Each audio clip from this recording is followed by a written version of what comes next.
بسم اللہ الرحمن الرحیم۔ قرآن پاک کے مطابق نبی پاک صلی اللہ علیہ وآلہ وسلم کی جتنی بھی بیویاں ہیں وہ ہم سب مسلمانوں کی مائیں ہیں۔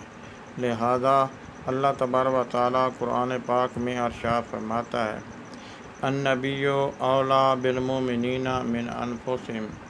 یہ نبی یعنی نبی پاک صلی اللہ علیہ وآلہ وسلم مسلمانوں کا ان کی جان سے زیادہ مالک ہے، یعنی آپ صلی اللہ علیہ وآلہ وسلم ہماری جان پر ہم سے زیادہ حق رکھتے ہیں۔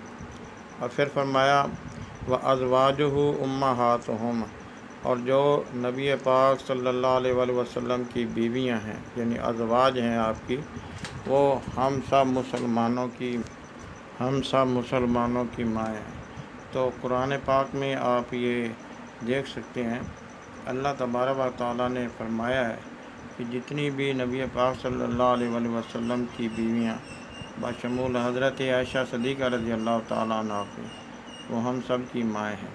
اور یہ ہم سب جانتے ہیں کہ حضرت عائشہ صدیقہ رضی اللہ تعالیٰ عنہ کی گود میں نبی پاک صلی اللہ علیہ وآلہ وسلم نے وفات پائی تھی، یعنی آپ صلی اللہ علیہ وآلہ وسلم آخری وقت تک حضرت عائشہ صدیقہ رضی اللہ تعالیٰ عنہ سے راضی تھے اور اسی حالت میں آپ نے وفات پائی۔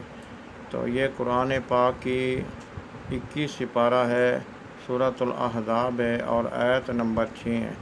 اگر کوئی شخص خود دیکھنا چاہے، خود پڑھنا چاہے تو پڑھ لے۔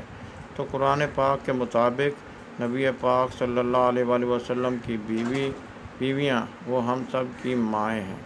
تو کوئی شخص اگر حضرت عائشہ صدیقہ رضی اللہ تعالیٰ عنہ کو گالی دیتا ہے، گویا کہ وہ نص قرآنی کا انکاری ہے اور اس نے ہم سب مسلمانوں کی ماں کو گالی دی ہے۔